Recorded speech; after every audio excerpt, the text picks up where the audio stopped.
very good evening once again to all our viewers and welcome to this edition of Vantage Point.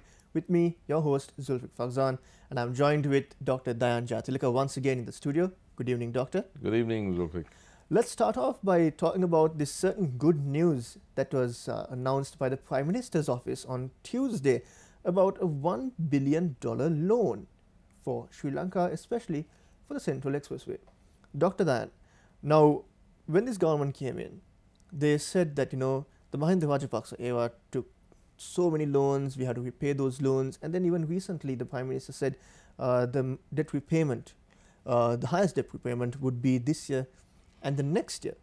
And loans have also been taken to repay loans taken by the Rajapaksa era as well, where we also had views mentioned being said by people in government that our debt is almost 9 trillion rupees. So in such a backdrop, and at this juncture when we have a crisis in the country with fuel prices being increased, sectors threatening to go on strike as well, is it necessary to have a $1 billion loan, especially from China? Well, Zulfikar, whether it is necessary or not is, I think, a secondary question. The first question is this: if somebody says, look, this is terrible, look at the problem we have. These earlier guys took so many loans. The earlier guys say, yeah, we took loans, but we built stuff, and you guys took loans and you haven't done so, but that's another story. But these guys, it's the worst possible thing. And everything that we are getting wrong now, all the burdens that are heaped on you, is not really because we ripped off the central bank, but it's because of the loans that the earlier guys took, especially from the Chinese. And then we are told at this point, and I emphasize at this point, where the rupee is at a historic low and it's supposed to go lower. Economic growth is the lowest in 16 years. The stock market has flatlined. Moody's gives us a bad rating. At this point, we are told, we have some good news for you, citizens. We've just taken a $1 billion loan. Now, this from the guy who said that we are up to our neck, up to our eyeballs in debt. But of course, the same government which complained that it was up to its eyeballs in debt borrowed more than the earlier guys. That doesn't make much sense. If loans are a problem, you take fewer loans, you don't take more loans and do less with it. But let's leave that also on the side. This doesn't make sense, does it? If the main problem is the debt problem, you take $1 billion loan from the same guys that you criticized the earlier bunch for taking loans from, and you build a Central Expressway. And if I remember right, the Central Expressway is going to be built by a Japanese firm. That's a certain phase of the expressway. Yeah, certain phase of the expressway that President Sirisena complained about in cabinet. He said that he went to Japan and he heard from the Japanese that when he made inquiries that some of the bosses of this firm are in jail because they did something wrong. So, what's the picture here? The picture is loans are bad when the previous guys take the loans. Okay, the previous guys built a lot of stuff, but still it's bad because we have a debt problem. But now we've taken $1 billion loan, and to do what? To build a Central Expressway. Is that the priority, which was your question? Exactly. In any case, you're just making matters worse. I mean, you know the phrase, if you're in a hole, the one thing you mustn't do is to dig deeper. Exactly. So, we are in the hole of a debt trap, according to the government. We are in bad shape, and we dig further down $1 billion worth of debt more in order to build the Central Expressway, part of which will be built by a suspect Japanese firm. Very shady. Very shady. I mean, come on. So, you're getting a loan which you shouldn't get in order to build something, part of which will be built by a dodgy Japanese firm. So, I mean, why? Interesting thoughts there, Doctor. And also a question that was posed to one of my colleagues by one of our viewers this morning was, okay, you take the loan, right, you're building the Central Expressway. Now, for a moment, reflect on what happened to the Hambantota side. You have an airport that caters to one flight a day. You have a port that caters to one ship a day. You have a conference hall that's rarely being made use of. I think the last major event would be the Commonwealth.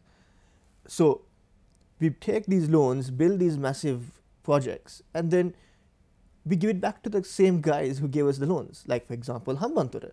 So the question this viewer had was, is the Central Expressway, as they say, is going to ease traffic to commute to Kandy and the other areas? Is it going to be given to the Chinese again? Well, I don't know who it's going to be given to, but is it what we should be doing right now? I mean, yes, the earlier lot built infrastructure, but that infrastructure was something that the business community always said they wanted. All they said was build the infrastructure. And it was done when the economy was strong. Ours was the second highest performing economy in Asia outside of China. And Asia was the highest performing economic region in the world. So it was affordable. But we've been told that it's not affordable anymore, and then we go and do it. Now, they'll probably put massive poll taxes on that highway. And in any case, should we have taken $1 billion loan? Why is the Central Expressway so important right now when the economy is not growing, it's shrinking? Rajapaksa did it when the economy was growing. With the post-war, as well. part of the post-war bounce of the economy. There is no bounce anymore in this economy. Why do you want to burden it with $1 billion loan? And not only the economy, Doctor. In the end, it's not going to be the government who's going to pay that debt. No. The citizens are going to pay. Citizens are going to pay. The government is not going to be around beyond late next year anyway. So it's the rest of us who are going to... Very strong statement there, Doctor. Oh, absolutely. I mean, nowhere in the world, Zulfikar, nowhere in the world do you have an economy that has shrunk in relation to its predecessor. The growth rate under its predecessor was 6, 7, 7, 8. And this is 3.1. The worst in 16 years. The rupee is at its lowest ever. Lowest ever. The stock market has flatlined. The prices of staples has gone up from milk, food to fuel, and fuel impacts on what's known as the general level of prices of goods and services. Because it's an input, fuel is an input even for a hand tractor. It's also something that automatically drives up your transport costs and therefore drives up the price of the vegetables that come into the market. So, I mean, you do all this to a citizenry, and where in the world does a citizenry vote that government back into office? People are not masochists, you know, they don't like, the government may be sadistic, but the people are not masochistic. Never, anywhere in the world, does an electorate vote back a government which has caused it pain. The very interesting thoughts there by Dr. Dayan Jhatilaka. We will continue this conversation, which is very, very interesting, right after this commercial break.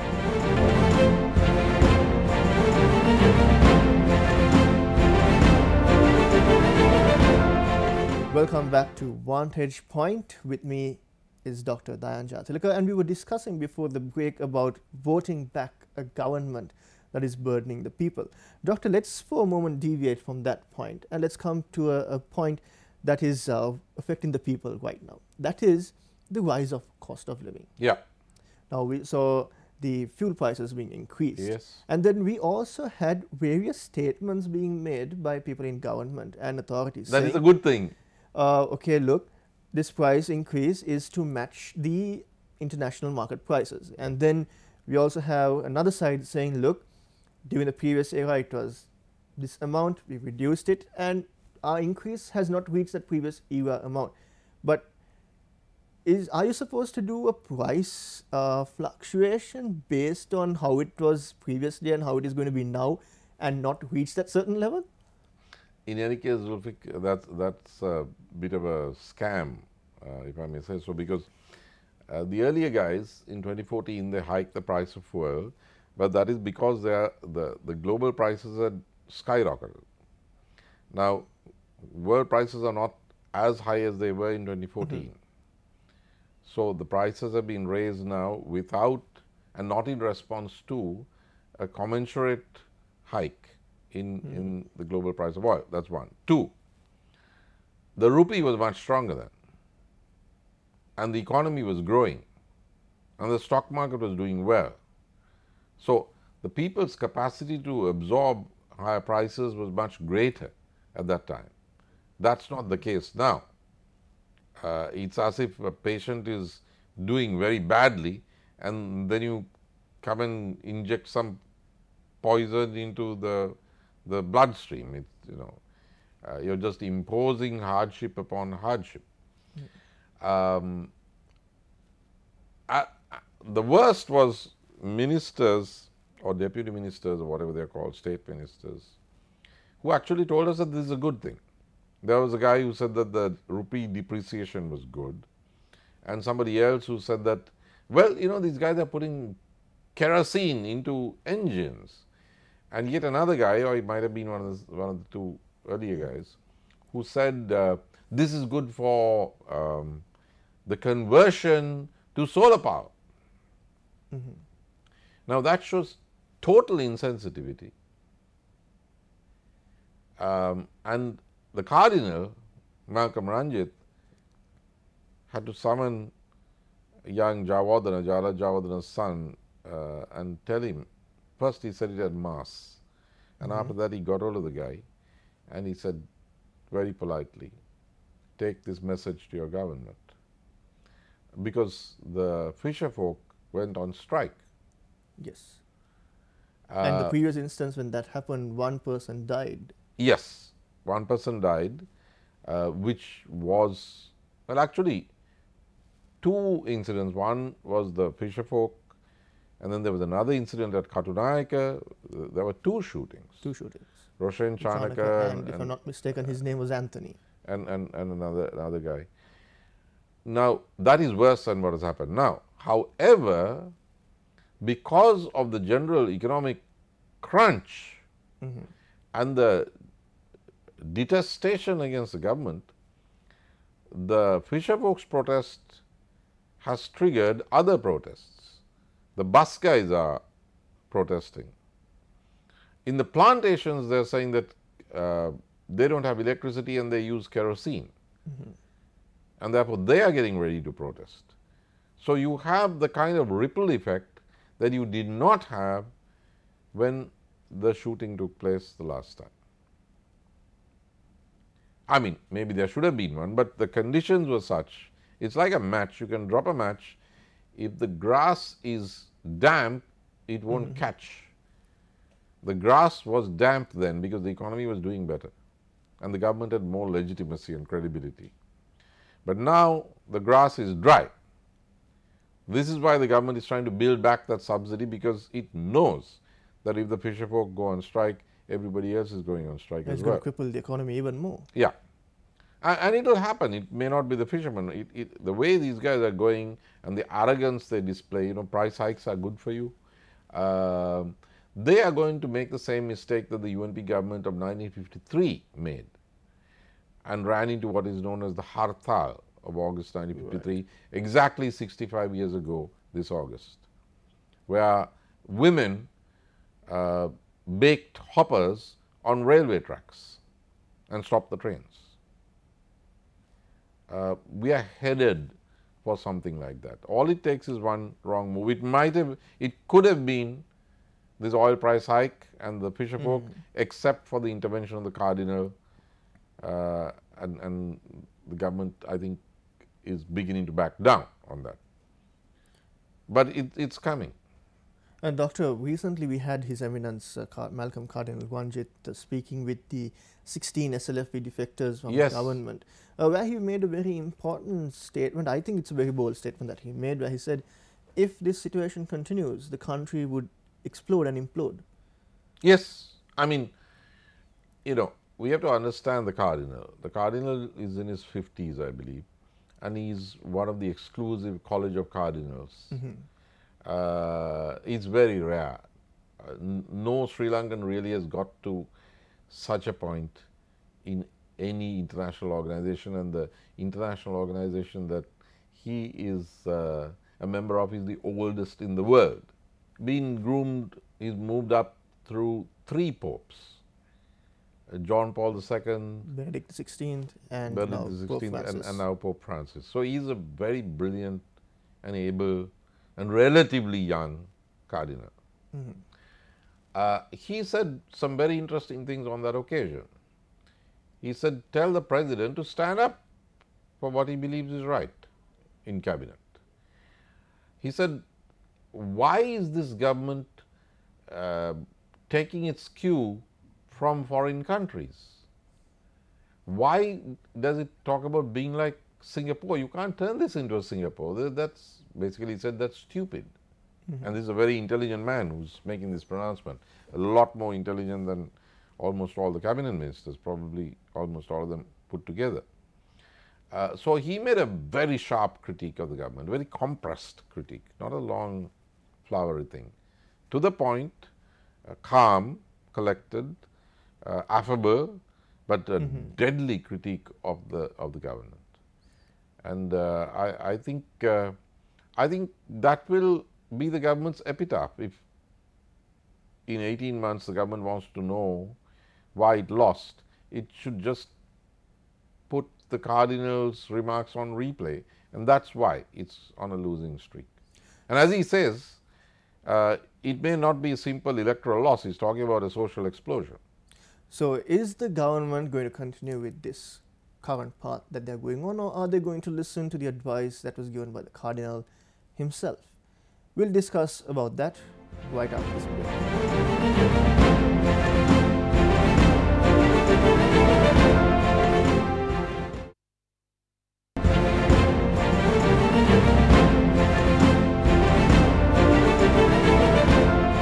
Welcome back to Vantage Point. We were discussing about the strong and bold statement made by His Eminence Malcolm Cardinal Wanjit when he summoned, or rather met, with the 16 SLFP defectors from the government. Now, Dr. Dayan Jayathilaka, we were discussing about His Eminence Malcolm Cardinal Wanjit, about his bold statement calling on the president to stand firm in the face of all these issues that are arising. At the same time, Doctor, with this current political instability, as we call it, now we have a $1 billion loan taken, we have the rupee depreciation, we have fuel prices going up, and then we have a certain political party, the Janata Vimukti Peramana, or the People's Liberation Front, advocating for the abolishment of the 20th executive presidency with the 20th Amendment to the Constitution. Many question, why is that being brought to the fore at a time where the people are being burned? Is this something to, take the minds away? Well, it's strange timing. It doesn't make much sense because there is no consensus now that the executive presidency should be further weakened. Now, I'm not saying that the 20th Amendment should be just tossed out of hand. Any reform proposal should be looked at seriously. But it's not the time. No, it doesn't seem right. I mean, and think it through. If it comes up at a referendum, it will be defeated, not because of its intrinsic weaknesses, of which there are many, but simply because the people are looking for an opportunity to vote against the government. So, think of the end game. This can't work in this manner. I think that they'll have to rethink it. Right now, it looks like the JVP is moving this for one very simple reason, to prevent a possible Gotabaya Rajapaksa candidacy and a possibly successful candidacy. I think it's just to stop that, and there may be others who want to stop that themselves. I think that someday when I write about the political history of this government, I will have to conclude that the biggest single folly of so many follies was when the cosmopolitan liberal Democrats, who are represented by this government, decided to stop Mahinda Rajapaksa from being able to contest the presidency. And they were very happy that they did so with the 19th Amendment.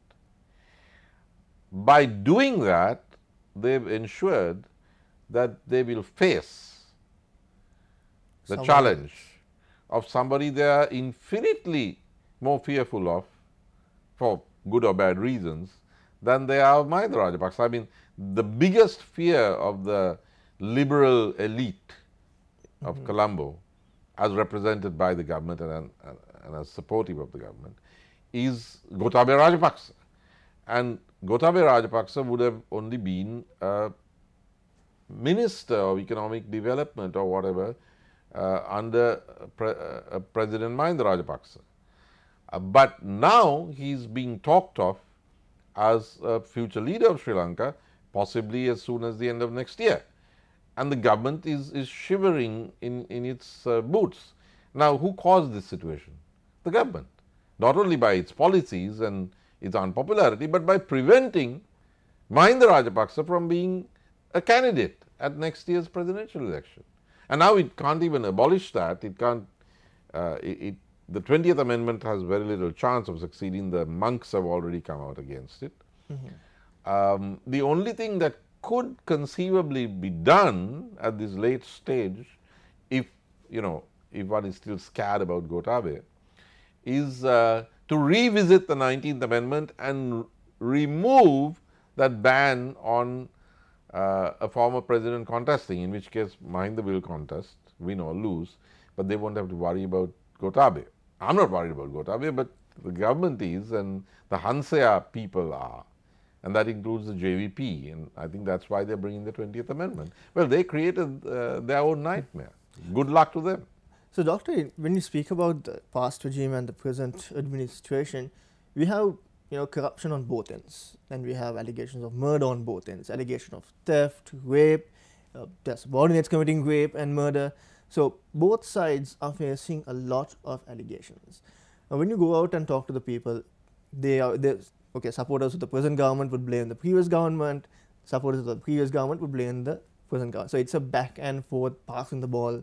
It's like a volleyball match. But if we are to develop as a country, thinking about the future, thinking about the unborn children of this country, what kind of governance do we need? Do we need people who are going to come about and who are always going to be ranting about the previous guy and not take action against the previous guy if proved, and stop corruption in your own camp?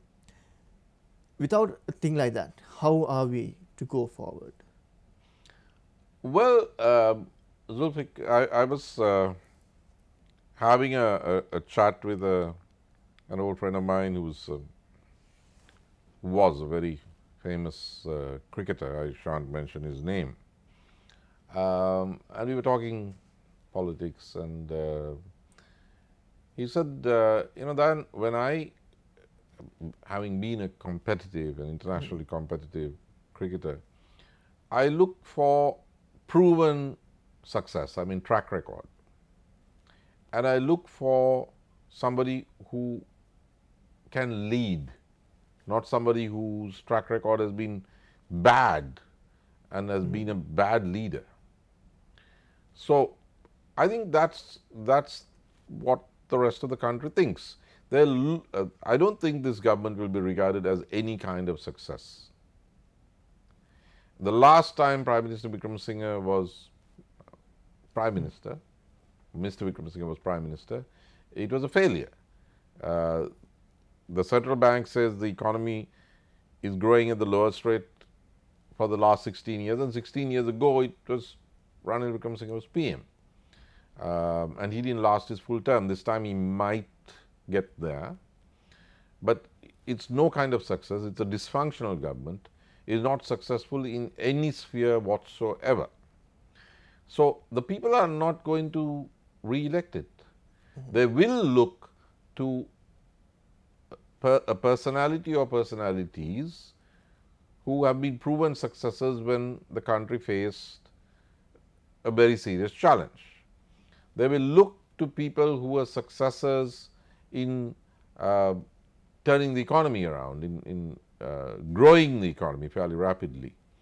They will look to people during whose tenure one had more money in one's wallet and money which counted for something. So I think it's almost certain that there will be a shift to the Rajapaksa opposition. The question is, who will be the candidate?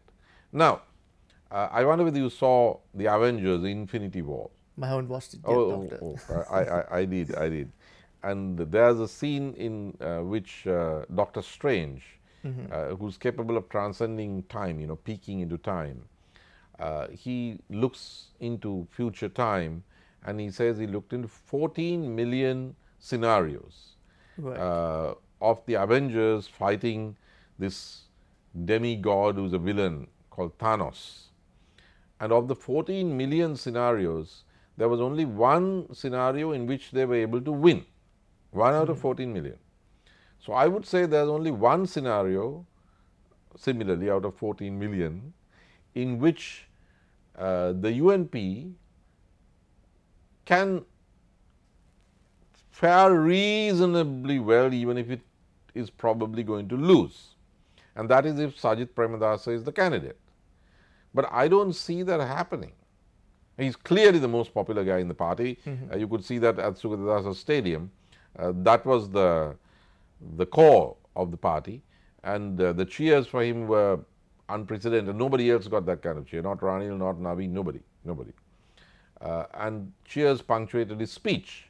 Now, if they had a vote at Sugatadasa Stadium as to who should be the party leader and the candidate next year, it would have clearly been Sajith. Now, Sajith is the guy who can reduce the Rajapaksa margin of victory and give the UNP the best chance of coming back into power, which it has not done for 24 years. The last time it was in power was when his father was in power, Premadasa, adopting certain policies. So now that cycle, if the UNP is ever to lead the country again, it has to come back. The cycle has to be complete. But I don't think the UNP elite is going to give him a chance. So that is the only scenario out of 14 million, like in the Avengers, that I can see the UNP doing even reasonably well at the next election. Some very interesting thoughts there from Dr. Dayan Jaitilaka. And ultimately, the decision makers are the people. And just like Dr. Dayan quoted a movie with 14 million scenarios, I think it's time for the people also to focus on all the scenarios before making a decision and before casting their ballot. That's it from us from here at Vantage Point. Thank you very much, Doctor, for joining us this evening. Do join us again one more time with Vantage Point. For the Newsfirst team, good night.